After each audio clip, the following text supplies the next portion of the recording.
Sí se escucha, ¿verdad?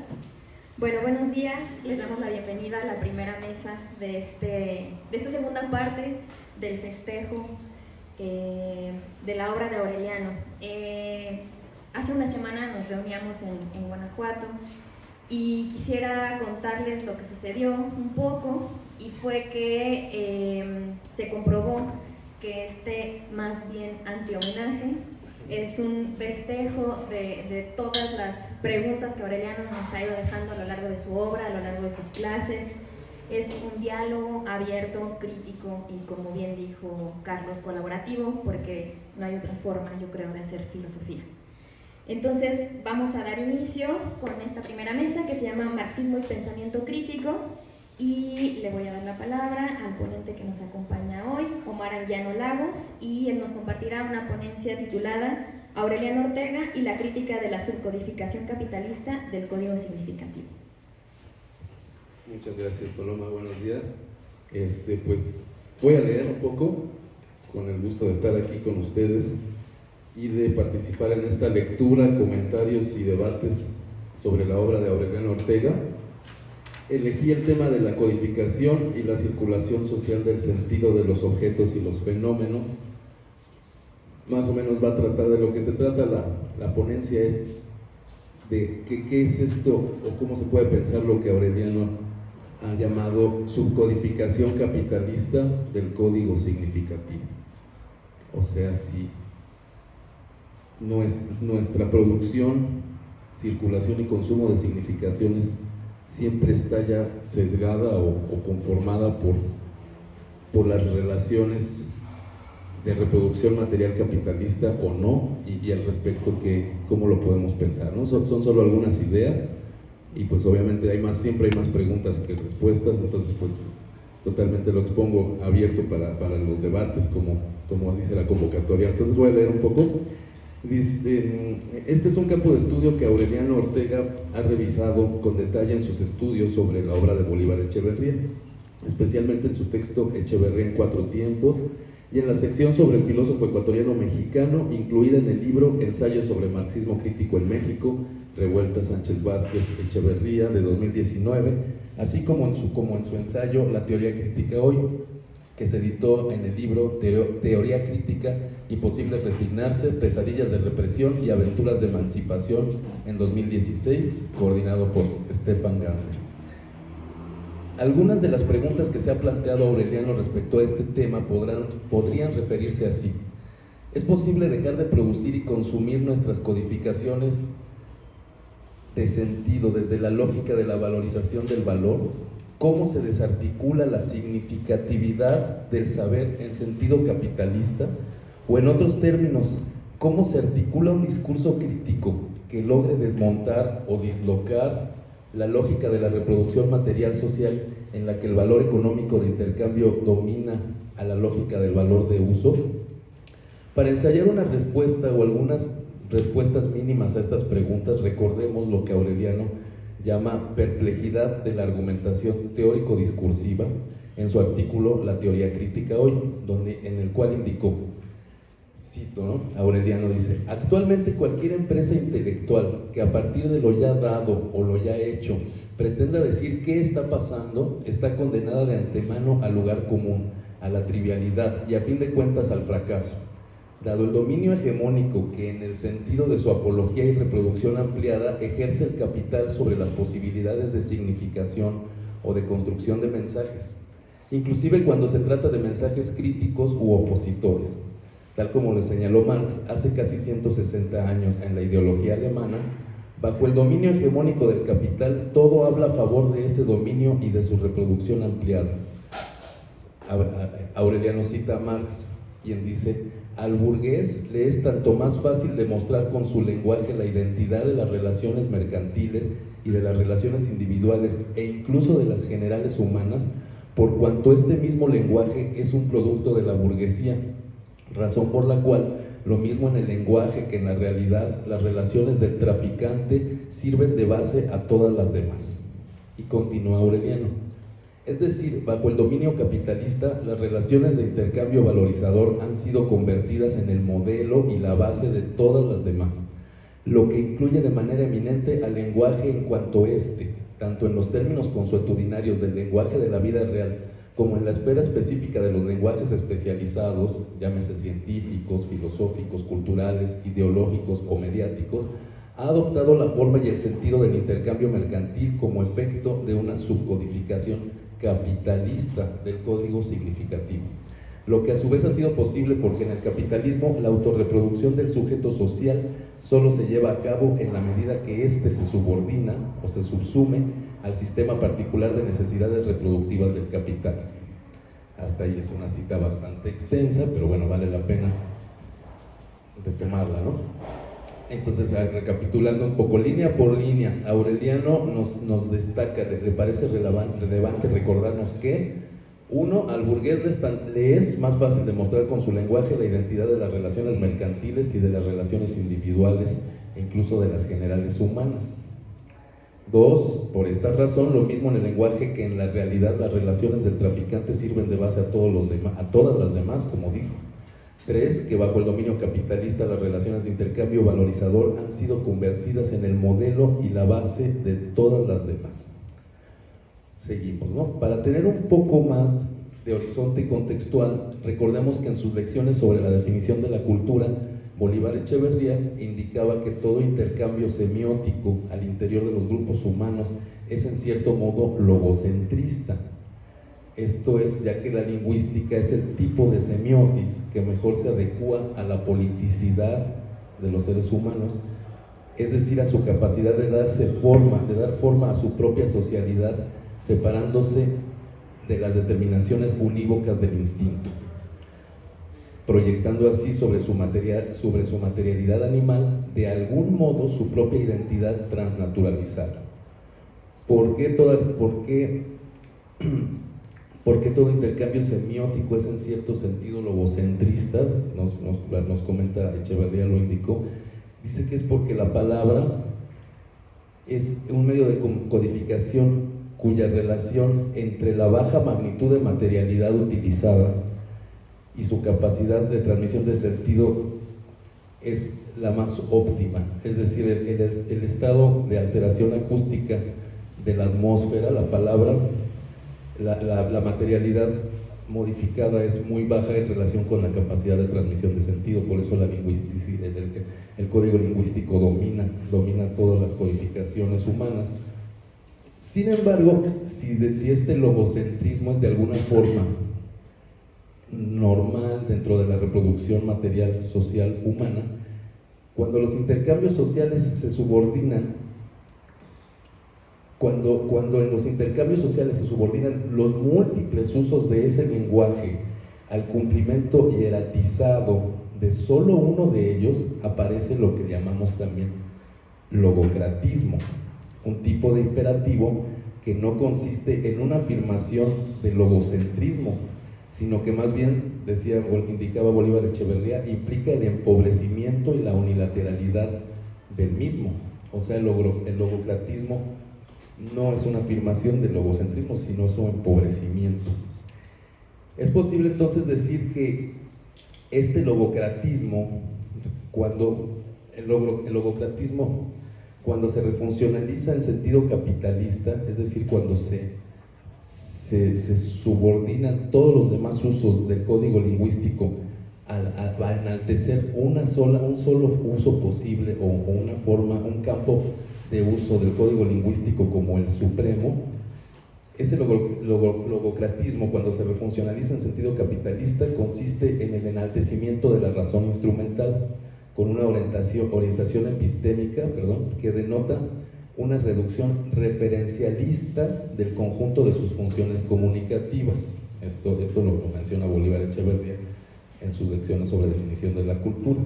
Esta reducción referencialista se ocupa con denuedo en subordinar los usos lúdicos, epistémicos, estéticos del lenguaje, es decir, sus funciones de reunir, de expresar, de convencer, de jugar o de cuestionar, y los reduce al cumplimiento de solo uno de ellos, que es la función epistémica referencialista, que afirma la viabilidad y la conveniencia de que la reproducción material de los grupos sociales esté dirigida por la adecuación técnica de la reproducción del capital.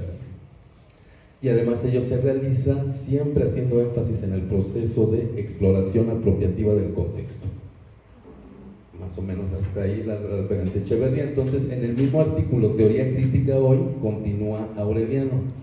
Como lo indica Bolívar Echeverría, en la modalidad capitalista del proceso de la vida social global, la autorreproducción del sujeto comunitario solo se lleva a cabo en la medida en que se haya subordinada a la satisfacción de un sistema de necesidades que es heterogéneo respecto del suyo propio, el que se determina en la dinámica autorreproductiva y acumulativa del capital.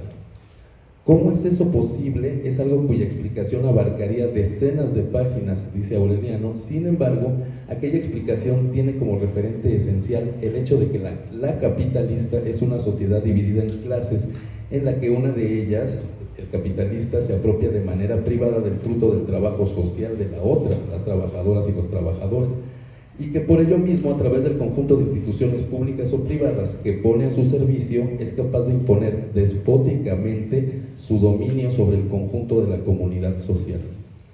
El hecho es que dicha modificación o subordinación capitalista del proceso social de reproducción de la riqueza social implica necesariamente la modificación o subordinación de su dimensión específicamente comunicativa. Y luego cita Aureliano a Bolívar Echeverría, quien dice: lo que es configuración capitalista de la estructura y la tendencia básica del proceso de reproducción se presenta también como refuncionalización capitalista de su dimensión comunicativa, como normación o subcodificación capitalista del código y la tendencia general de la producción, consumo de significaciones. Hasta ahí, un segundito.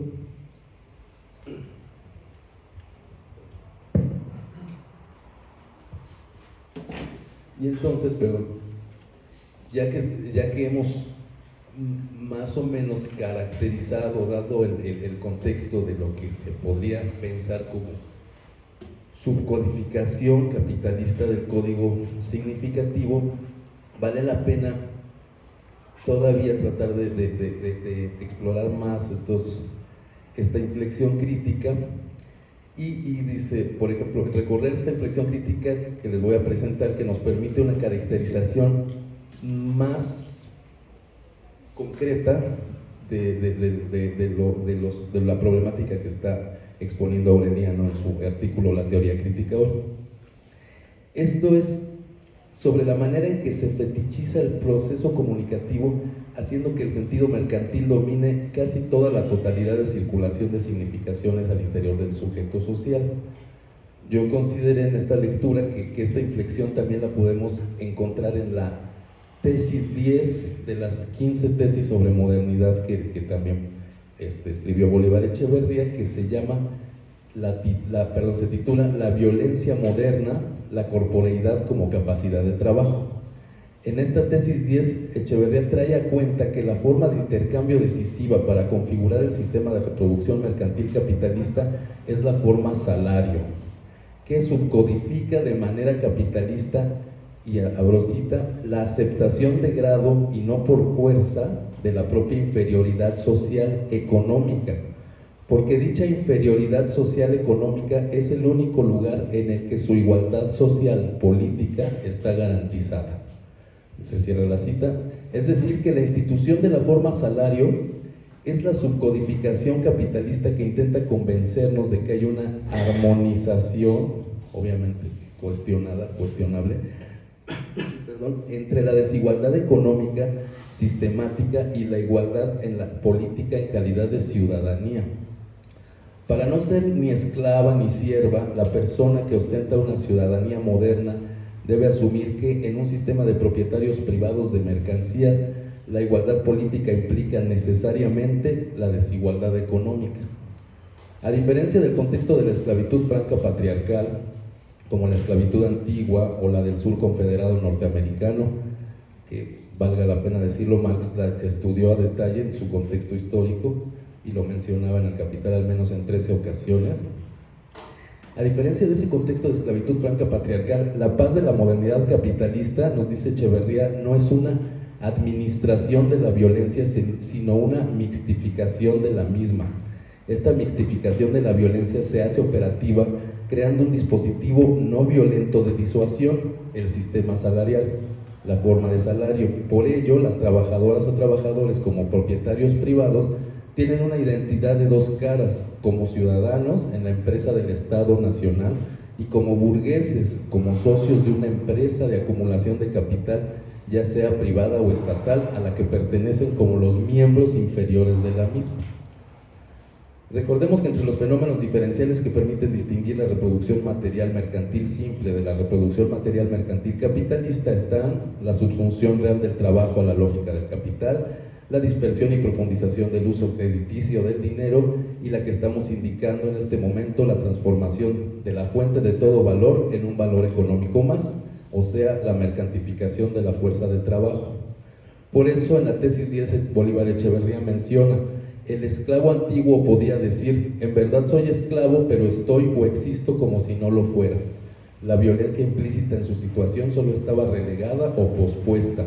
La violación de su voluntad de disponer de sí mismo estaba siempre en estado de inminencia. Podía ser vendido, podía ser ultrajado en el cuerpo o en el alma. Bueno, a Bolívar lo escribe en pasado, podríamos decir con los fenómenos de esclavitud moderna y trata de personas, que esto está en presente, ¿no? Puede ser vendida o vendido, puede ser ultrajada en el cuerpo o en el alma. A la inversa sigue Bolívar Echeverría: el esclavo moderno, esclavizado mediante la forma salario, dice, en verdad soy libre, pero estoy o existo de hecho como si no lo fuera. La violencia implícita en su situación está borrada, es imperceptible, su voluntad de disponer de sí misma o de sí mismo es inviolable de la asalariada o el asalariado, solo que el ejercicio pleno de la misma, no venderse como fuerza de trabajo, por ejemplo, requiere de ciertas circunstancias propicias que no siempre están dadas. Ya casi voy terminando. Perfecto, ya voy cerrando. Ya prácticamente ya viene el cierre de esto. Realmente la idea es decir que esa es una subcodificación capitalista del código significativo, que bajo la forma salario se pueda admitir la armonización entre la igualdad política y la desigualdad económica. Ese es el tema central de la exposición que les estoy ofreciendo. Y nada más algunas citas, por ejemplo, muy esclarecedoras de Marx. En el tomo 1 del Capital, por ejemplo, hablando de esto, dice Marx: el esclavo romano estaba sujeto por cadenas a su propietario, el asalariado lo está por hilos invisibles. El cambio constante de patrón individual y la fictio iuris, la ficción jurídica del contrato, mantienen en pie la apariencia de que el asalariado es independiente. U otra también sobre el mismo tema: en realidad el obrero o la obrera pertenecen al capital aún antes de venderse al capitalista. Su servidumbre económica está a la vez mediada y encubierta por la renovación periódica de la venta de sí mismo, por el cambio de su patrón individual y la oscilación del precio en el mercado del trabajo. Entonces, para cerrar, si bien podríamos decir, como dice Bolívar Echeverría en la tesis 10, continúa: si bien todos los proyectos de lo social humano requieren un mínimo de exclusión de la violencia para poder habitar la vida cotidiana, pues la vida social requiere un mínimo indispensable de armonía social, es un hecho que la escasez artificial de la modernidad capitalista imposibilita la paz generalizada, pues hace imposible un equilibrio mínimo entre las capacidades de producción y las necesidades de disfrute de los grupos sociales, del grupo social.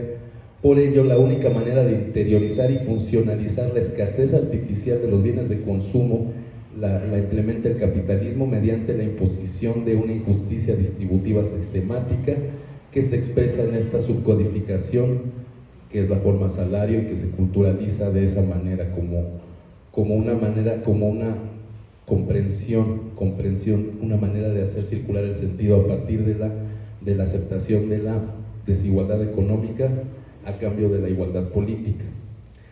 Entonces, nada más ya para cerrar, por ejemplo, Echeverría dice en la tesis 10, no ser un cuerpo, sino dice, por ejemplo, el trabajador, la trabajadora se comporta no como un cuerpo, sino como alguien que tiene un cuerpo, porque su voluntad de disponer de sí misma es inviolable. no ser un cuerpo, sino tener un cuerpo para rentar su capacidad de labor y colaboración como mercancía fuerza de trabajo, es, como decíamos, una de las subcodificaciones capitalistas del código significativo más complejas y poderosas, cuyo desmontaje crítico es una tarea cotidiana y permanente. Para cerrar esta intervención, vale la pena recordar que el propio Capital apunta a la normalización de la jornada laboral. Lo menciona Marx en el tomo 1 del Capital. Se los leo rápido y ya con eso cierro casi. Dice, bueno, mejor lo refiero, lo gloso. El propio Capital busca la normalización de la jornada laboral para garantizar una clase trabajadora, ya lo dice Marx, la palabra con la que le llama formada, digamos, una clase trabajadora que ya pueda estar formada y que no tenga que estarse destruyendo generación tras generación, sino más bien que su reproducción pueda valorizarse mejor a través del salario, ¿no? Entonces ahí nos podríamos extender más. Incluso en México ya la misma Confederación Patronal Mexicana, todos están hablando de blindar los salarios mínimos y de normalizar el salario, ¿no? Como una manera de todavía afianzar más esta subcodificación capitalista del código significativo. Ya casi cierro. Por ejemplo, la propia Confederación Patronal Mexicana lo dijo son declaraciones oficiales. En Coparmex ya entendimos que no son recursos, son personas que queremos que tengan un sueldo para que vivan bien. Es por lo que estamos empezando a actuar. Y no tarde, porque nunca es tarde. Entonces invitamos a todos los empresarios, hay que ponerle todo el empeño, hay que tener creatividad, hay que ser muy innovadores, hay que usar todo nuestro talento. Vida digna es una propuesta que reafirma nuestro compromiso con el ingreso digno y el bienestar de las familias trabajadoras de México. Desde 2016, con la nueva cultura salarial, hemos impulsado un aumento gradual del salario mínimo, cuidando que este crecimiento no genere inflación ni fomente la informalidad. Como resultado, este ha crecido en un 130% de 2016 a 2024. Nuestra meta, sin embargo, es alcanzar la línea de bienestar familiar equivalente a 2 canastas básicas. Lo podemos consultar, ¿no? Entonces, pues ya nada más para cerrar, justamente esa subcodificación se sigue apuntalando de la forma salario.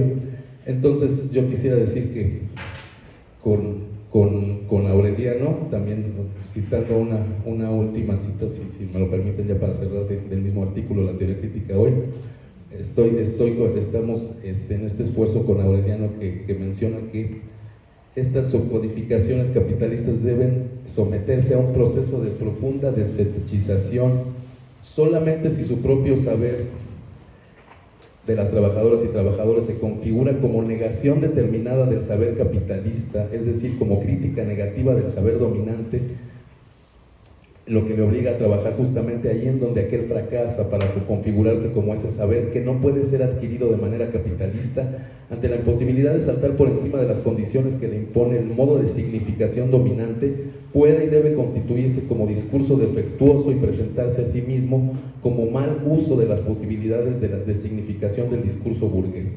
Entonces, para cerrar, con estos comentarios me sumo a este esfuerzo que propone Aureliano de hacer un uso defectuoso del discurso burgués. Y esto que he escrito ha sido con el entusiasmo de malograr sus posibilidades de significación capitalista. Muchas gracias.